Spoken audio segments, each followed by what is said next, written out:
Birokrasi yang adaptif mengikuti perubahan di tengah pandemi COVID-19 yang telah membawa dampak di semua sektor kehidupan dituntut mencari solusi dengan segala keterbatasan secara cepat, terukur, dan terintegrasi agar pelayanan kepada masyarakat tidak terganggu. Tuntutan sosial, ekonomi, dan pelayanan di tengah pandemi COVID-19 membutuhkan gerak cepat, bahkan tindakan adaptif melihat situasi. Mengingat jika ingin menjadi seorang pemimpin perubahan, harus menjadi panutan yang mampu melihat masalah dan mencari solusinya. Ketua Komisi A DPRD Papua Barat Abdullah Gassam menyebut pemimpin perubahan harus mampu membaca situasi dan memetakan berbagai permasalahan, termasuk instansi yang dipimpin, kepala dinas dan kepala badan. Seperti dirinya yang karena dihadapkan dengan kondisi situasional telah bertindak secara pribadi mendonasikan gajinya selama 3 bulan ke depan untuk membelanjakan kebutuhan pangan warga kurang mampu. Politisi Partai Kebangkitan Bangsa Papua Barat ini ingin menjalankan visi hidup sesuai perilaku mantan Presiden Abdul Rahman Wahid yang selalu bertindak cepat menentukan langkah di setiap situasi mendesak, sehingga berharap program gubernur, bupati, wali kota mengatasi dampak COVID tidak cukup diucapkan tetapi diimplementasikan karena warga butuh layanan birokrasi. Untuk keseriusan ada, tetapi action di lapangan itu belum sepenuhnya menyentuh. Ini pertanyaan ini juga berkaitan dengan Perpu nomor 1 tahun 2020 yang juga diperkuat dengan SKB Menteri Keuangan dan Menteri Dalam Negeri, bahwa memang dalam situasi begini kewenangan sepenuhnya diberikan kepada pemerintah, dalam hal ini eksekutif. Kalau kami di DPR itu sendiri, di DPRD provinsi, dan persoalan ini saya pikir hampir sama, bukan saya DPR provinsi yang ada di Papua Barat, tapi hampir di semua daerah. Begitupun dengan DPRD kota. Itu kenapa kemudian mereka selalu menyuarakan dengan sangat keras, karena dalam situasi sedemikian ini kadang DPR itu tidak terlalu dilibatkan. Ini persoalan yang memang sangat berat, sehingga dalam soal misalnya anggaran yang sudah diamanahkan dalam Perpu nomor 1 yang saya sebutkan tadi, diperkuat lagi dengan SKB Menteri, itu sejauh ini bayangkan saya sebagai anggota DPR provinsi saja, sampai dengan hari ini kalau seandainya ditanya berapa banyak alokasi anggaran yang dikucurkan dalam menghadapi situasi ini, saya tidak bisa menjawab. Kenapa? Karena memang faktanya kami DPR sama sekali tidak dilibatkan. Itu secara lembaga.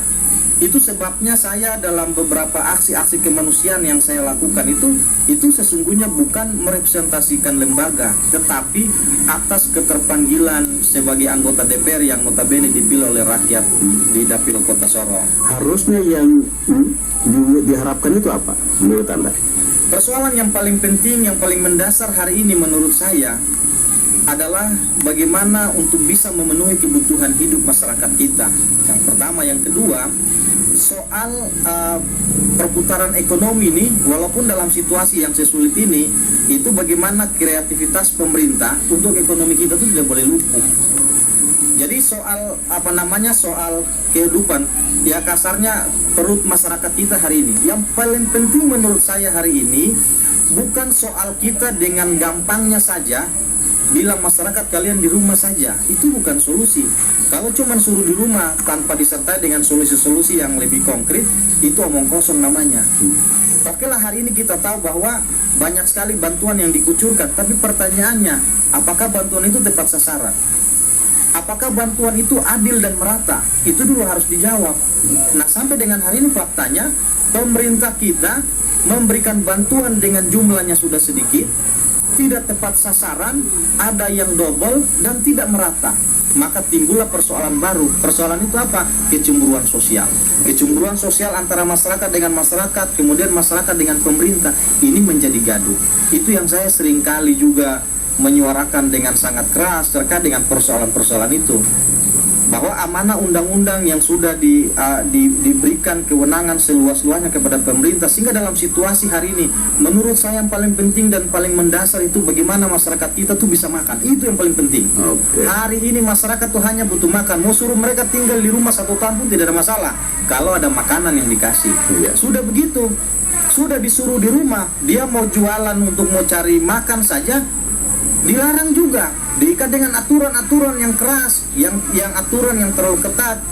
Orang stres dalam situasi begini. Psikologi masyarakat kita tuh sudah betul-betul di bawah titik nol yang memang sudah tidak ini. Artinya mereka sudah stres, mereka sudah lelah, sudah capek.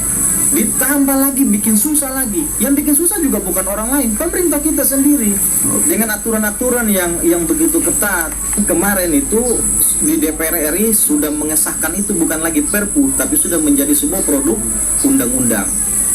Nah, yang saya bilang juga diperkuat dengan SKB. Sesungguhnya ini peluang yang sangat besar kepada pemerintah kita, ya kan, untuk bagaimana memanfaatkan semua potensi anggaran yang sudah diberikan untuk memberikan kemaslahatan sebesar-besarnya kepada masyarakat kita. Nah, ini di Papua Barat misalnya, kita di provinsi saja sampai dengan detik saya bicara ini masih ada 3 OPD yang belum melaksanakan perintah itu, perintah undang-undang. Sudah saya sebutkan, 1 Dinas Sosial, kemudian MRP, dan 1 lagi Biro Kesejahteraan. Nah, pada kesempatan ini juga saya bilang, saya minta untuk harus mematuhi amanah undang-undang itu. Jangankan di provinsi, Kota Sorong ini saja sampai dengan detik saya bicara ini belum juga melaksanakan amanah undang-undang itu. Terhadap produksi pangan lokal yang telah diprogramkan Gubernur Domingus Mandacan untuk mengantisipasi dampak ekonomi pandemi jangka panjang, politisi muda ini mengaku mengusulkan program tersebut ke Pemda Provinsi karena melihat potensi pangan lokal Papua Barat berpotensi mencukupi kebutuhan warga jika terjadi ancaman kelangkaan pangan nasional. Saya pernah mengusulkan itu sekitar 3 minggu yang lalu, bahwa dalam situasi ini, kenapa saya secara pribadi, bukan atas lembaga, tapi kemudian saya coba dorong, dan alhamdulillah didengar oleh gubernur. Entah itu dengar lewat media atau lewat siapa, tapi ketika saya mengikuti perkembangan media, itu gubernur sudah mulai mencanangkan itu. Saya berterima kasih dan mengapresiasi. Jadi sejak awal itu, kenapa saya berinisiatif untuk pangan lokal menjadi solusi? Karena belajar dari pengalaman sembako yang dikasih, misalnya beras yang dikucurkan oleh pemerintah dalam jumlah yang sudah sangat terbatas, kualitas berasnya itu masih jauh lebih bagus yang saya kasih daripada yang pemerintah kasih. Itu yang dikasih itu manusia, bukan ayam. Sehingga solusinya mau tidak mau dalam situasi ini, maka kita kembali ke bagaimana pangan lokal itu bisa kemudian menjadi solusi alternatif. Nah, dengan pangan lokal bisa kita kembangkan, manfaatnya juga ada. Penguatan ekonomi kepada masyarakat lokal kita juga dengan sendirinya bisa jalan. Kreativitas birokrasi pemerintahan sangat dibutuhkan di tengah pandemi COVID untuk membantu pekerja harian seperti ojek dengan menyarankan melibatkan mereka mengantar sembako ke rumah-rumah warga penerima bantuan agar bisa menambah penghasilan mereka. Di samping turun melihat langsung warga di masing-masing rukun tetangga untuk mengetahui kondisi hidup mereka di tengah pandemi COVID-19. Kalau pemerintah daerah dia kreatif, apapun yang dilakukan bisa dia lakukan. Kota Sorong menjadi kota jasa. Kenapa sih tidak berdayakan tukang ojek? Tukang ojek hari ini juga susah, menderita. Mereka mau tarik penumpang takut naik ojek. Dalam situasi begini, yang saya bilang undang-undang itu sudah menjamin. Kenapa tidak berani mengambil sikap? Dalam situasi dan kondisi hari ini butuh keberanian dari pemerintah kota demi menyelamatkan masyarakatnya. Sudah undang-undang sudah jelas. Di dalam situ kan sudah jelas bahwa alokasi dari OPD alokasi 50%, yang mana dari 50% itu sudah pos-posnya sudah sangat jelas. Termasuk di dalamnya itu adalah bagaimana memberikan bantuan berupa sembako itu kepada masyarakat.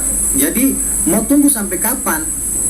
Lah kalau tunggu sampai orang meninggal, barang datang orang sudah tidak ada. Yang jelas bahwa hari ini dalam situasi begini orang sudah sangat butuh. Apalagi yang sejak kita bicara ini boleh dicek. Saya juga minta kalau bisa pemerintah kota jangan juga mendengar asal abang senang ya, mendengar dari bawahan. Tapi kalau bisa juga langsung masuk ke beberapa titik-titik di lorong-lorong itu biar mendengar secara langsung.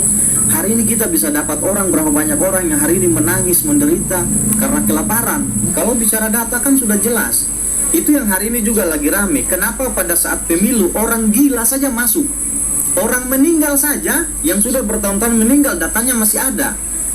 Lah hari ini orang yang betul-betul butuh bantuan namanya tidak ada. Ini gila namanya. Oleh jadi kalau alasan data tuh bagi saya tidak masuk akal. Bagi siapapun hari ini alasan data tuh tidak masuk akal. Masa pengelolaan pemerintah yang besar ini dari dulu masa bicara data terus? Jadi alasan data tuh bagi masyarakat kita hari ini itu bukan sebuah alasan. Yang jelas bahwa butuh tindakan serius dan butuh tindakan nyata dalam menghadapi situasi ini. Memang bukan situasi yang mudah untuk mengambil keputusan, tetapi selaku pengambil kebijakan harus mampu menjawab setiap kebutuhan mendesak yang terjadi di tengah pandemi COVID-19. Keputusan mengisolasi daerah dengan melarang penerbangan dan pelayanan komersial adalah keputusan bijak yang harus diikuti dengan mempertimbangkan warga yang menjalani himbauan tinggal di rumah. Mengingat tidak hanya keluarga miskin yang rentan miskin akibat pekerja di PHK dan dirumahkan juga harus diperhitungkan dalam menentukan kebijakan pelayanan Pemda. Akhirnya kami sudahi laporan daerah membangun, mengangkat tema perlu cara cepat dan terukur menjawab dampak COVID-19. Sampai berjumpa lagi di lain peristiwa.